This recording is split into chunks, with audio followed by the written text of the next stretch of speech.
Shalom saudara pendengar radio suara Abdi Allah dimanapun Anda berada. Pada pagi hari ini mari kita akan kembali merenungkan kebenaran firman Tuhan sebelum kita melakukan aktivitas di hari ini. Namun sebelumnya mari kita berdoa, kita mohon pertolongan Tuhan untuk memimpin kita memahami kebenaran firman-Nya. Mari kita berdoa. Bapa dalam surga, kami ucap syukur untuk kasih setia Tuhan yang luar biasa dalam kehidupan kami. Terima kasih untuk pagi yang Tuhan berikan, dan pada pagi hari ini Bapa, sejenak kami akan merenungkan kembali firman-Mu. Tuhan kiranya tolong kami, Tuhan pimpin kami sehingga hidup kami boleh berkenan dan terus berjalan di dalam jalan rancangan Tuhan. Terpujilah nama-Mu, pimpin kami, dan kami telah berdoa serta mengucap syukur. Amin. Pada pagi hari ini kita akan bersama-sama merenungkan satu kebenaran firman Tuhan yang terambil dari 1 Petrus pasal yang pertama ayat yang ke-13 sampai yang ke-16. 1 Petrus pasal yang pertama ayat yang ke-13 sampai yang ke-16. Saya akan membacakannya bagi kita semua dengan judul perikop kekudusan dan kasih persaudaraan. Ayat yang ke-13. Sebab itu, siapkanlah akal budimu, waspadalah, dan letakkanlah pengharapanmu seluruhnya atas kasih karunia yang dianugerahkan kepadamu pada waktu pernyataan Yesus Kristus. Hiduplah sebagai anak-anak yang taat, dan jangan turuti hawa nafsu yang menguasai kamu pada waktu kebodohanmu. Tetapi hendaklah kamu menjadi kudus di dalam seluruh hidupmu, sama seperti Dia yang kudus yang telah memanggil kamu. Sebab ada tertulis, kuduslah kamu sebab aku kudus. Saudara sekalian yang dikasihi Tuhan, ketika kita atau Anda sekalian sedang mengendarai motor atau mungkin sepeda atau mobil, dan saudara berjumpa dengan jalan yang berlubang, apa yang akan saudara lakukan? Apakah saudara akan memilih putar balik? Atau Anda akan terus terjang jalan yang rusak, yang berlubang tersebut? Atau Anda akan jalan terus dan berusaha menghindari jalan yang rusak atau yang berlubang sebisa mungkin? Sebagian dari kita mungkin akan tetap lanjut berusaha menghindari lubang-lubang di jalanan sebisa mungkin agar tidak merusak kendaraan. Dengan pelan-pelan kita akan menghindari lubang-lubang yang ada. Nah, saudara sekalian, demikianlah dengan kehidupan ini. Tentu sebagian kita lebih menghindari masalah. Ada beberapa orang yang suka menghindari masalah daripada menghadapi masalah. Ada yang ingin hidupnya tenang, tidak mau repot, tidak mau ambil pusing, sehingga memilih menghindari masalah. Tetapi bagaimana dengan dosa, saudara? Apakah kita juga akan menghindarinya? Atau malah kita datang kepadanya? Kita tahu bagaimana secara sudut pandang duniawi, dosa seringkali menawarkan kenyamanan dan mewujudkan keinginan manusia secara instan. Ingin kaya, ingin punya uang banyak, bisa dengan korupsi, bisa dengan cara yang tidak seturut dengan kebenaran firman Tuhan, melakukan pemerasan, ingin dapat nilai sekolah atau nilai akademik yang bagus, bisa mencontek, dan lain sebagainya. Itulah seringkali yang terjadi di dunia ini. Dosa menawarkan sesuatu yang instan, sesuatu yang sesuai dengan apa yang manusia pada umumnya inginkan. Dosa seringkali menawarkan jalan pintas dari setiap keinginan yang ada. Tetapi dalam firman Tuhan hari ini kita akan belajar bagaimana kita hendaknya hidup kudus dan berkenan kepada Tuhan. Hidup kudus yang berarti menjauhi dosa.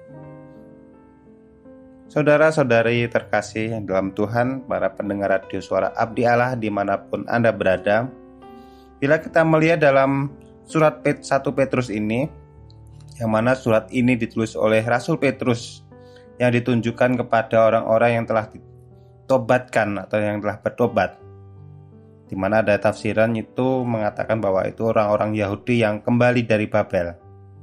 Tapi ada juga yang menafsirkan bahwa mereka adalah diaspora, yaitu orang-orang Yahudi yang merantau yang masuk Kristen. Para pendengar sekalian, dalam bagian firman Tuhan yang telah kita baca tadi dalam 1 Petrus pasal yang pertama ayat yang ke-13 sampai yang ke-16, di sana kita melihat bahwa di bagian itu diawali dengan kata sebab itu.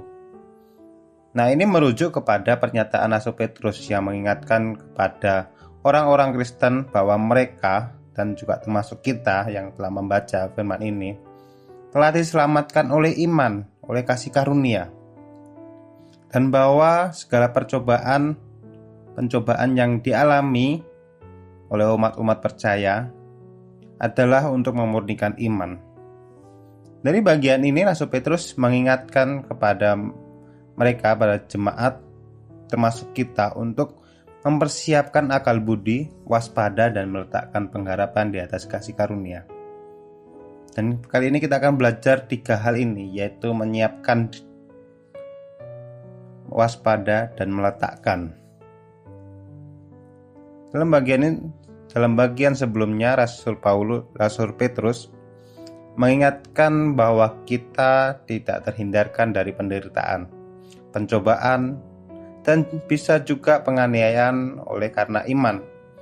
Semua itu semata-mata untuk memurnikan iman kita. Kita bisa melihatnya pada ayat yang ke-6 dan ke-7. Mengapa kita harus mempersiapkan akal budi? Mengapa kita harus waspada dan meletakkan pengharapan di atas kasih karunia? Yang pertama, kita akan membahas tentang mempersiapkan akal budi, di mana kita diwajibkan untuk bijaksana, berhikmat untuk dapat menilai zaman ini. Dalam khotbah Tuhan Yesus tentang akhir zaman dalam Markus pasal yang ke-13, Tuhan Yesus memperingatkan bahwa akan ada masa di mana muncul nabi-nabi palsu, pengajaran-pengajaran sesat, dan guru-guru palsu. Menjadi bijaksana sehingga mampu membedakan mana yang dari Tuhan dan mana yang dari iblis, agar tidak disesatkan. Menjadi bijaksana berarti kita harus belajar akan firman Tuhan. Alkitab adalah firman Allah yang kaya akan pengajaran dan hikmat Allah.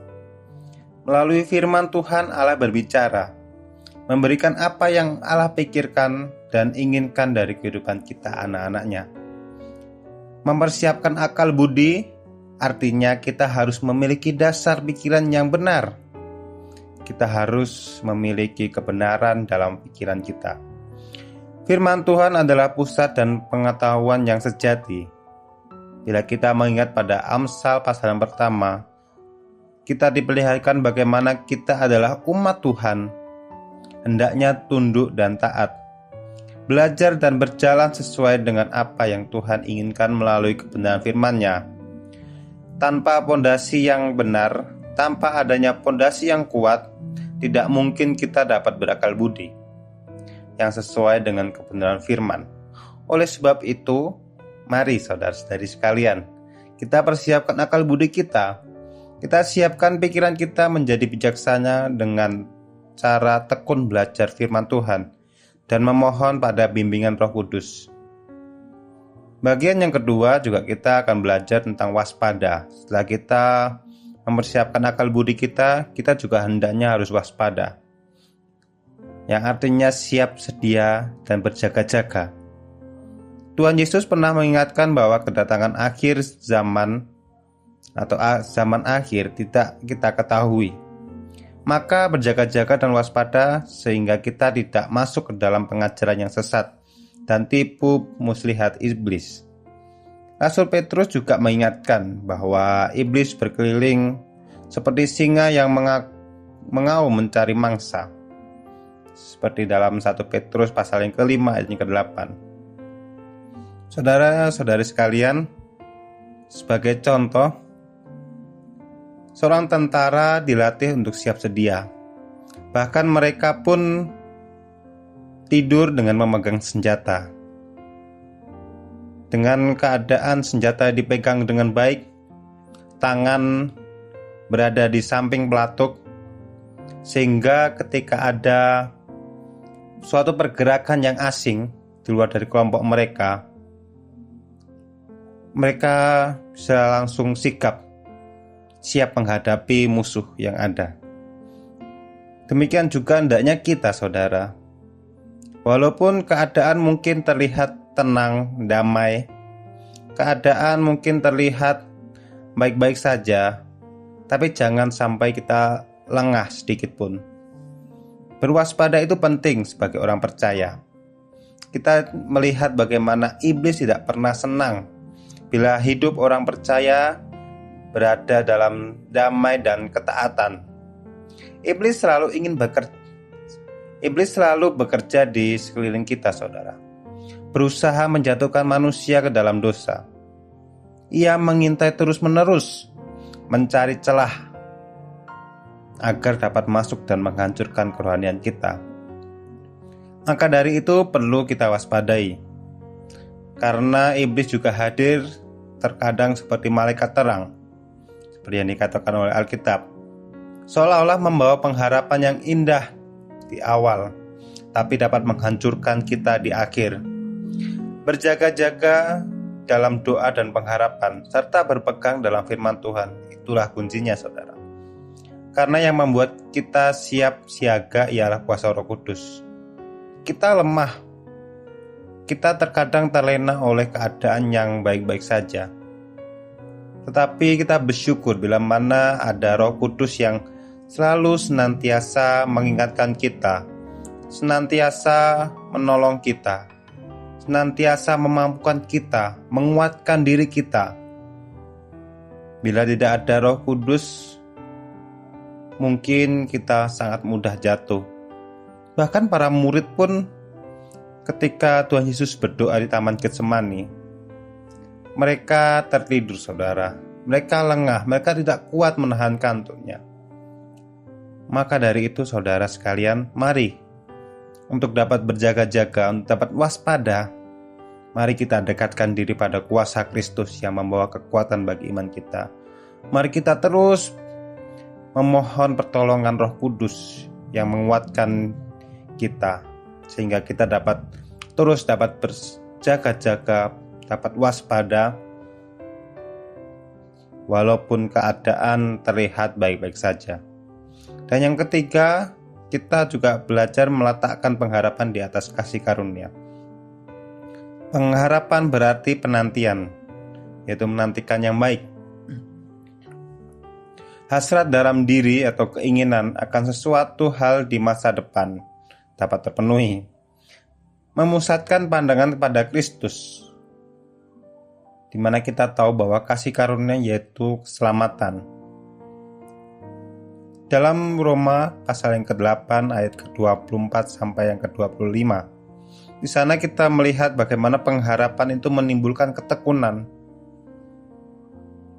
Arti dari kata tekun, kalau kita melihat dalam KBBI ya, Kamus Besar Bahasa Indonesia, itu adalah rajin, keras hati, bersungguh-sungguh. Jadi kita harus tetap teguh dalam iman kita, saudara. Sungguh-sungguh mengikut Kristus, meletakkan pengharapan kita pada satu-satunya pribadi yang menjamin keselamatan kita. Tiada yang lebih indah melebihi hidup yang berpengharapan pada Kristus. Karena di dalam Kristus ada jaminan, ada kekuatan. Bahkan pengharapan kita pun tidak akan sia-sia, saudara. Ada kekekalan yang menjamin semuanya itu. Saya kembali ingatkan bahwa kita manusia itu lemah, saudara. Sangat mudah digoyangkan. Bahkan mudah dimanipulasi oleh iblis. Mudah ditipu oleh hal-hal yang indah, saudara. Oleh karena kita sangat lemah,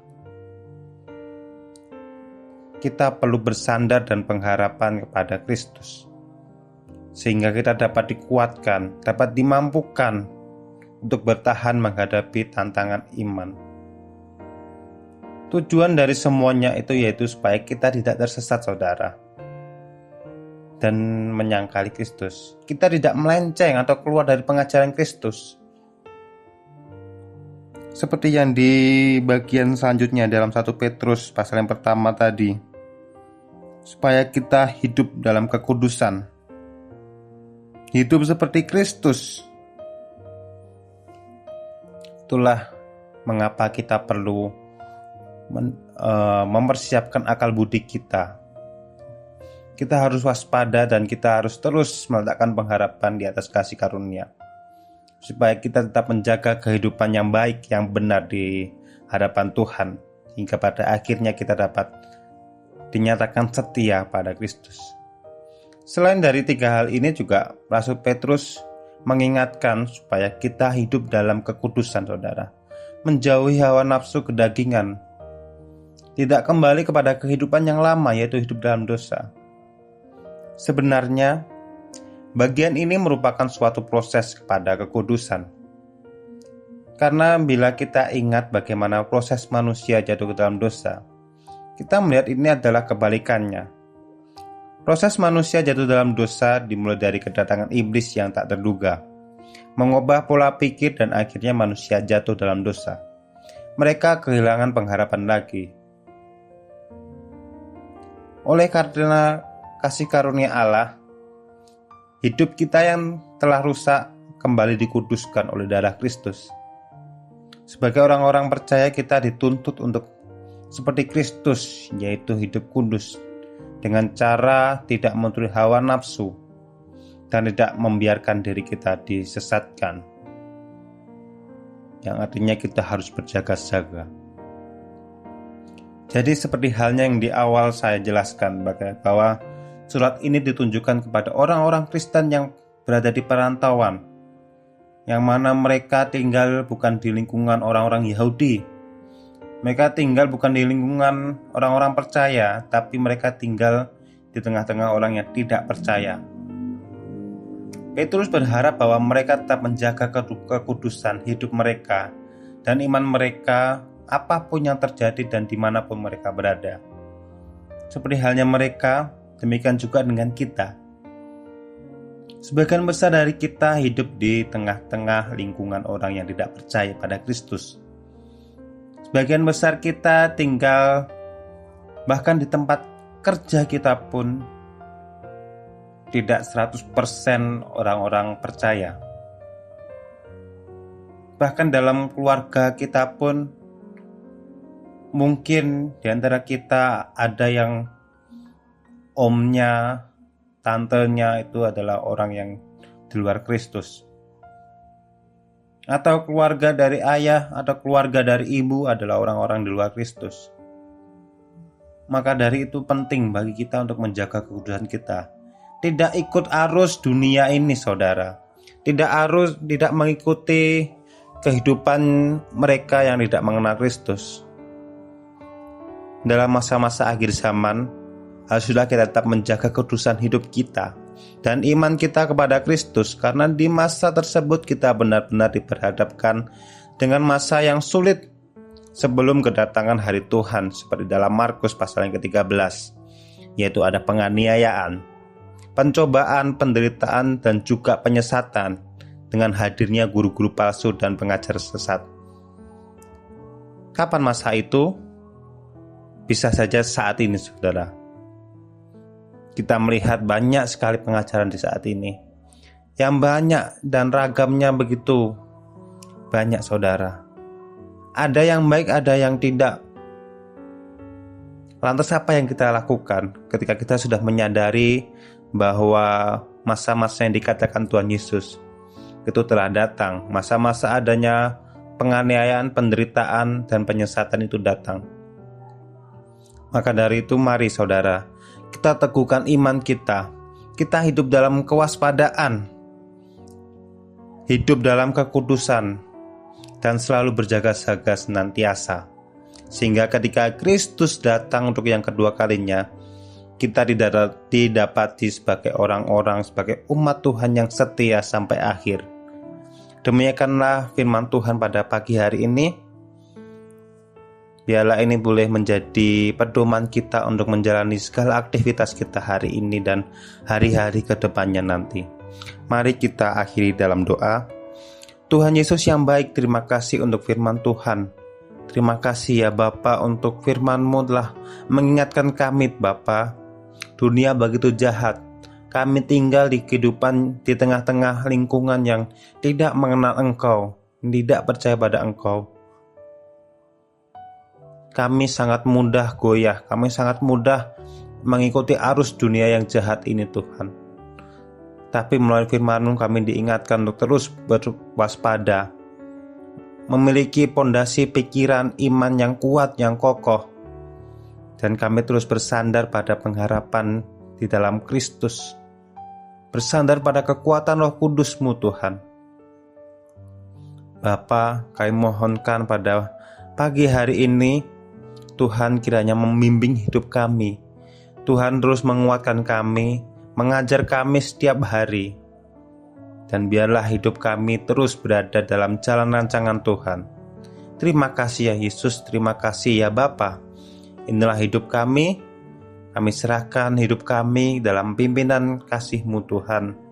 Dalam nama anak-Mu Yesus Kristus, sebagai Tuhan dan Juru Selamat kami telah berdoa. Amin. Shalom, selamat pagi, sampai berjumpa di lain waktu. Tuhan Yesus memberkati kita. Amin.